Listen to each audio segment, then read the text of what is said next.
Hi ladies, my name is Deanna and today I'm going to share with you my really simple meal planning system that I use to plan out dinners for my family. And just in case, I don't think this is going to be the case, but just in case my system is not your cup of tea, then I'm going to give you a few tips that you can use to make sure that you have a solid system regardless of whichever one that you decide to go with. So before we get into it, let me just go ahead and encourage you to subscribe to my channel if you haven't already, but if you have, definitely appreciate you. Thanks for coming back. Here at Everyday Deanna at Home, we're a community of moms and homemakers who are all about living more simply, and we do that with systems, habits, and routines. So today we're focusing on meal planning. And the meal planning system I use is really simple. Here's what I do. I print out a calendar for each month, and I've been printing out 1 month at a time, but now that I'm talking about it, girl, that is ridiculous. Go ahead and print out 12 calendars at a time. Just print out enough for the next 12 months. If you're not sure if you're going to want to use the system or not, then maybe just do 2 to 3 months at a time. But you're going to print out a blank calendar for each month. So we're coming into December now, just finished Thanksgiving. I'm going to print out a December calendar and I'm going to plan 2 weeks at a time, okay? You could do 1 week at a time, but I feel like it's kind of a time saver to plan 2 weeks worth of meals at one time.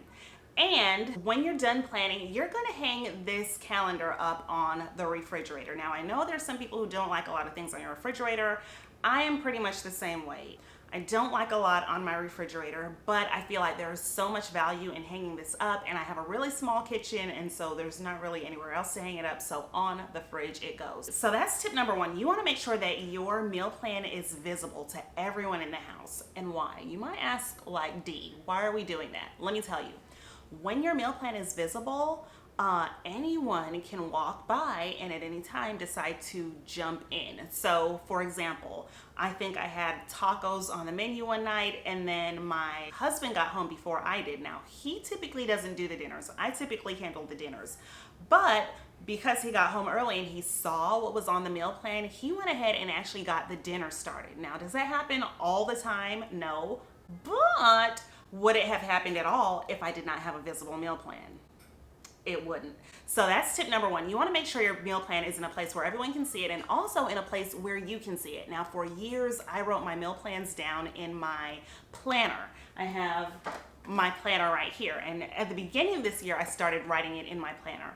But a lot of times my planner is closed, or if I'm just walking by my planner, it doesn't really stand out to me. So if you want to put it in your planner, like if you're constantly looking in your planner, then that's perfect. But just make sure that it's in a visible place, okay? Where you, especially, whoever's going to be handling the meals, you want to make sure it's in a place where they can see it.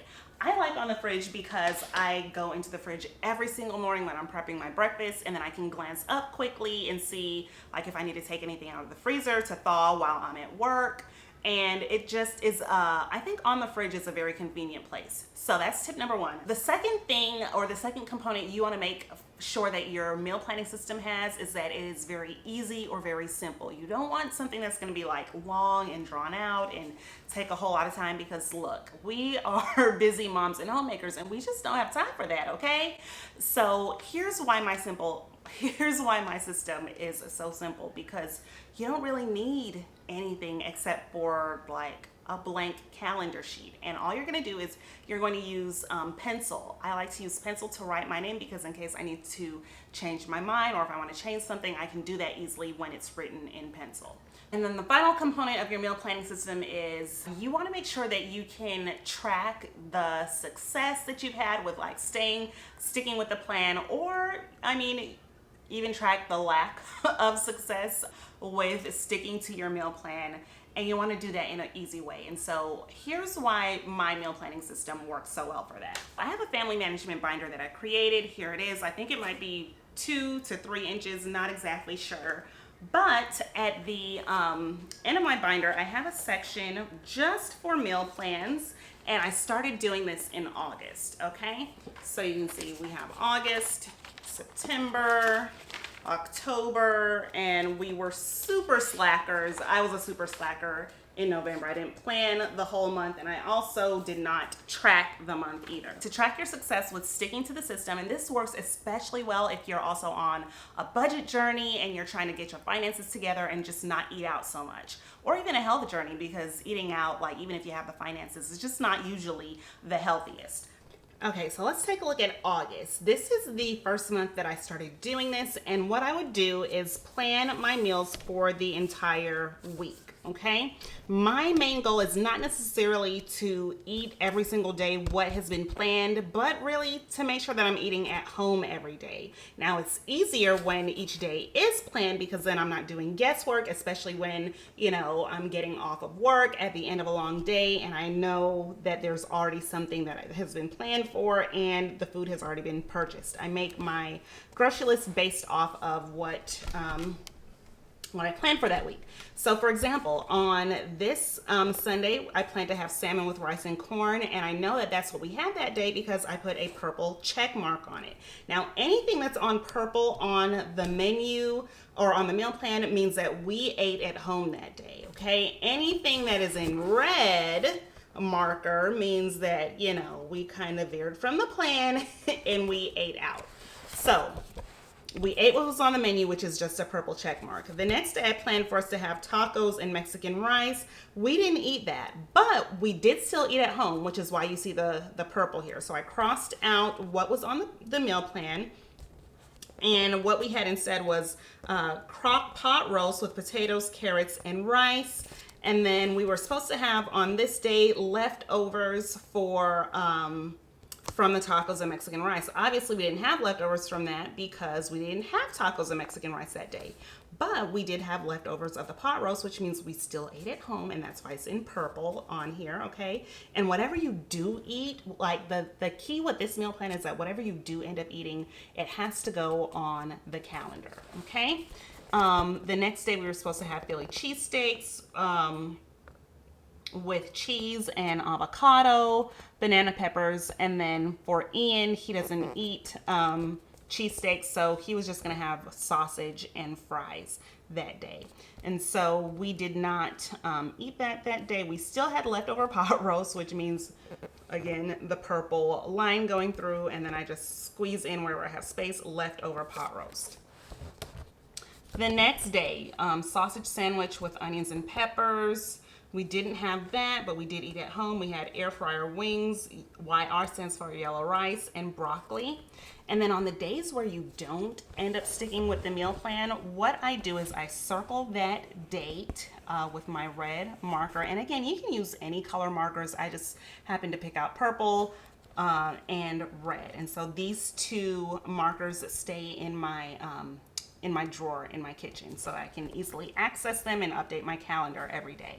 Okay, so we did not have the air fryer wingettes. We had that the day before, and we did end up going to a restaurant called The Loop, and we had salmon sandwiches. And then again, we did not have leftovers on this Saturday because we didn't eat at home on Friday. So we ended up going to Pollo Tropical, and then my son, we took him to KFC.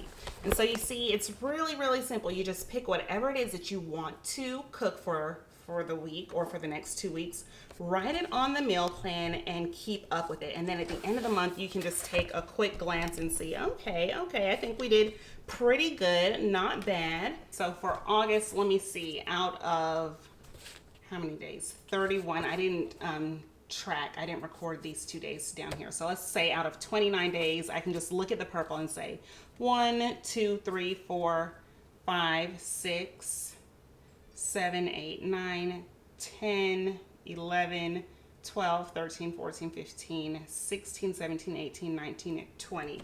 20 out of 29 is not too bad, my friends. Let's see, if I'm a second grade teacher, so let's turn that into a grade, why don't we?